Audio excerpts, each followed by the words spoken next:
کچھ واقعات ایسے رونما ہو جاتے ہیں، بظاہر وہ آپ کو معصوم دکھائی دینے والے لوگ ہوتے ہیں، تو ایسی کون سی ٹیکنیکس استعمال کرتے ہیں کہ آپ اصل میں اس واقعے تک پہنچ جاتے ہیں، ان کے بظاہر چہرے کو مد نظر نہیں رکھتے؟ جی یہ بالکل آپ کی بات درست ہے کہ ایسے ہی ہوتا ہے کہ بظاہر چہروں سے لگ رہا ہوتا ہے کہ یہ بہت انوسینٹ ہیں، ان میں کوئی اس طرح کا کوئی غلط کاری نہیں ہے۔ یہ ایک میں مثال دینا چاہتا ہوں کہ یہ تقریباً 15 دن پہلے کی بات ہے۔ ایک ہمیں ڈیڈ باڈی جو ہے نا ملتی ہے، کرکٹ کے ڈھیر پہ پڑی ہوئی تھی۔ جب ہم ادھر موقع پہ پہنچتے ہیں تو اس کی آئیڈینٹیفیکیشن کے لیے اعلانات وغیرہ کرواتے ہیں، محلے سے پوچھ گچھ کرتے ہیں، تو ادھر پتہ چل جاتا ہے جی یہ ڈیڈ باڈی فلاں بندے کی ہے۔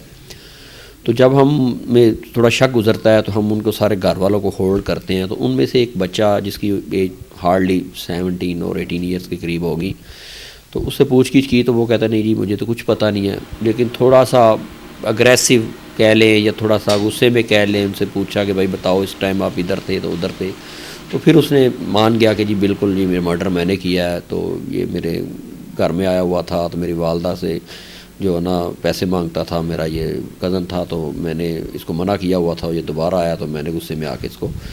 مرڈر کر دیا۔ تو یہی بات ہے کہ چہروں پہ نہیں لکھا ہوتا کہ جرائم اگر چہروں پہ لکھا جائے کیا جائے تو پھر جرائم ہی رک جائے۔ کیا وجہ ہے لوگ تھانوں میں آنے سے بڑا گھبراتے ہیں؟ اس کی کیا وجہ ہے؟ ایسا کوئی ہمارے ہاں تھانوں کے اندر ایسا کلچر نہیں ہو سکتا کہ تھوڑا لوگوں کو آسانی ہو، ایزی ہو، وہ آرام سے ہیں جیسے باقی ڈپارٹمنٹس کے اندر جاتے ہیں؟ اس کی کیا وجہ ہے؟ کیوں لوگ گھبراتے ہیں؟ جی نہیں، ابھی تو یہ بالکل ٹوٹلی چینج ہو گیا۔ یہ سپس ایک ہمارے آئی جی پی صاحب نے نیا انیشیٹو آپ دیکھے ہوں گے تھانوں میں 5 اسٹار ہوٹل سے بھی زیادہ اچھا جو ہے نا مین کے جی وہ مزنگ میں ایک وہ بنا جی مزاگ کے علاوہ بھی سارے تھانے میں تقریباً پنجاب کے جو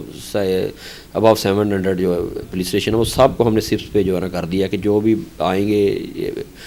اپلیکنٹ آتا ہے اس کو ایک بہترین سہولت دی جائے گی، چائے پیش کی جائے گی، پانی دیا جائے گا، اور اس کا اسی وقت جو مسئلہ حل ہونے والا ہے اسی وقت حل کیا جائے گا۔ لیکن پنجاب پولیس کے رویوں سے تو بہرحال لوگ نالاں ہیں، کچھ سختیاں تو موجود ہیں رویوں کے اندر۔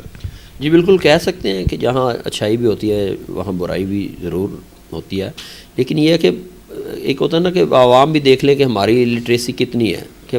بالکل ناخواندہ لوگ ہیں، بہت زیادہ ہیں، تو وہ پھر ظاہری بات ہے جو ناخواندہ ہے تو اس کے ساتھ ایک پڑھا لکھا بھی بندہ جو ہے نا اس حساب سے بولے گا، جو حساب سے کرے گا۔ تو جو بندہ پڑھا لکھا ہے اگر وہ کسی آفیسر کے ساتھ پڑھی لکھی بات کر رہا ہے اور بڑی رسپیکٹ سے بول رہا ہے تو وہ پاگل تو نہیں ہے کہ وہ بھی اگریسو ہو اور اس کے ساتھ غصے میں بولے گا، کبھی نہیں ہو سکتا۔ یہ جو گینگ بن جاتے ہیں اور مختلف لوگ جو ہیں مختلف علاقوں میں اپنے گینگز بنا لیتے ہیں اور اس سے وہ وارداتیں کرتے ہیں، ان میں خواتین بھی وہ شامل کرتے ہیں، تو ایسا کوئی واقعہ ہے آپ کے ذہن میں کہ جس میں خواتین کا استعمال کیا گیا ہو، تاکہ میرے ناظرین میں یہ چیز واضح ہو جائے کہ نوجوانوں کو ٹریپ کر کے گینگز اپنا حصہ بنا لیتے ہیں اور ان کو معلوم ہی نہیں ہوتا کہ ہم استعمال ہو رہے ہیں؟ پیچھے دنوں ہم نے ایک گینگ پکڑا تھا جس میں وہ کیا کرتے تھے، واردات کرتے تھے، واردات کر کے جب بھاگنے لگتے تھے یا کہیں ٹریول کرتے تو پھر کسی فیمیل کو موٹر سائیکل کی بیک پہ بٹھا کے تو جا رہے ہوتے کہ رستے میں نہ پولیس پوچھے اور نہ کوئی روکے اور نہ ہی کسی قسم کا مسئلہ ہو۔ تو لیکن آپ کو پتہ ہے کہ جب جرم میں پکڑنا ہو تو وہ پکڑا ہی جاتا ہے۔